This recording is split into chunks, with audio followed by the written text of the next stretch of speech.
over Southern trains took yet another twist today after the MP for Eastbourne, Stephen Lloyd, called a meeting between the two unions, only to discover on leaving the room that one of the unions, the RMT, had already set a new strike date. Yes, Mr Lloyd had hoped that by having ASLEF and the RMT at the same discussion, he could put pressure on the government to also sit around the table with the unions and come up with a plan to end the dispute.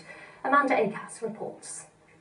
Every attempt at talks has failed, every deal struck has been rejected, and for southern commuters, the impact of the ongoing industrial action shows no sign of abating. Well, I contacted Mr Cash and Mr Whelan. So Eastbourne's new MP Stephen Lloyd announced he wanted to try a fresh approach, bringing both union general secretaries into the same room to call for talks with the Transport Secretary. These two chaps, these two unions are not the ones who are stopping progress on this dispute. They were all very pleased with their joint press conference. Call them tomorrow, and do you know what? I can actually see a deal being done within a couple of weeks. So it's down to the Secretary of State to show a bit of leadership. I think it's positive. It's nice to see other stakeholders getting involved. We've campaigned for months for right people to get around the table. I hope today takes us to where we need to be. But while the meeting was actually still in progress, the RMT's executive committee decided to call fresh strike action so that their guards will be joining drivers from both unions in walking out on August the 1st. The union's General Secretary had just told me they'd still be open to calling off the strikes. We haven't heard a dicky bird from Chris Grayling, but I'm sure our members would want to get round the table with Chris to resolve this dispute. And if that means that we have to suspend action, I'm sure that's something we'll give serious consideration to. Industrial action has been affecting Southern for over a year and a half. Members of the RMT union first walked out last April over changes to the roles of conductors and the introduction of driver-only operated trains, which they see as unsafe. ASLEF members joined the dispute in December, and there's still currently an overtime ban in place, which is affecting a quarter of all services. 3 more days of strikes are planned in August after members rejected a deal to increase pay by 24%. The elephant in that meeting room in Paul Culler's house behind me was Southern. But they've told us in a statement they're also very committed to ending the dispute, and they've made what they describe as a generous offer to drivers. For commuters, a deal looks further away than ever. Amanda Acas, BBC South East Today, Westminster. Well, I'm joined now by Stephen Lloyd, who's the Liberal Democrat MP for Eastbourne, and Maria Caulfield, who's the Conservative MP for Lewes. Thank you both very much for being with us this evening. Stephen Lloyd, perhaps if I could come to you first, was it a bit embarrassing for you to hold a meeting with the union leaders, only to find out afterwards that the RMT had set more strike dates? Why would that be the case? The reason for me holding the meeting and bringing both the union leaders together was so that they would join me in actually saying to the Secretary of State, Chris Grayling, this dispute's gone on for 16 months, both sides are completely logjam. It is time for the Secretary of State to show some leadership and actually step up and say that he would meet the two unions. And I'll tell you something that came out at today's meeting that is really significant. It's the first time it's happened in the last 16 months.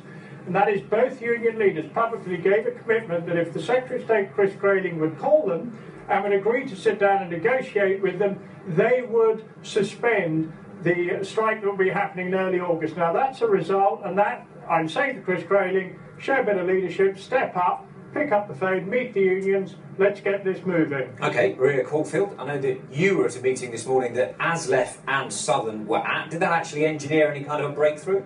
Yeah, well, I mean, it's interesting because we had a very different meeting with ASLEF this morning, and we are very close to getting a deal here, both on terms of the overtime issues, the driver-only operated issues, and the pay issues. They're all 3 separate issues, really. And ASLEF said to us that actually, if Southern would agree to meet, they were prepared to go back to the table. They didn't mention about Chris Grayling at all. So I think, you know, as cross-party group of MPs this morning, we met with the RMT last week, we met with the ASLEF this week, and I think there's a real will amongst MPs to drive these negotiations forward, get both sides back round the table and get a resolution. So how comes then Stephen Lloyd was able to get the leaders of the RMT and the ASLEF in a room together? Why has Chris Grayling not been able to do that?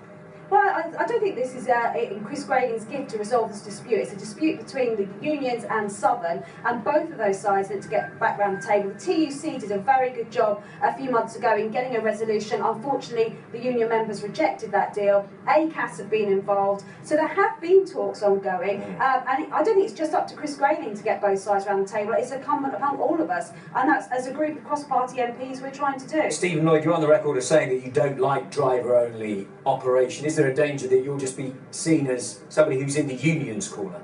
No, absolutely not. I'm not paid for by the unions or sponsored by the unions. My view on driver-only trains is I don't think they're a good idea. But that actually is a tangential issue. We're 16 months into the dispute. Your viewers in Eastbourne and across the South East will know that we've got a complete logjam.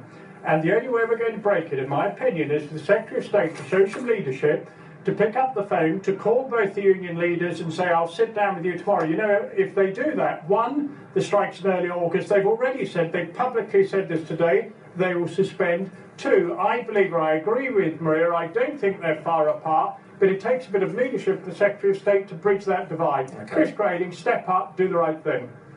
Maria Caulfield and Stephen Lloyd, thank you both for being with us this evening. In a moment,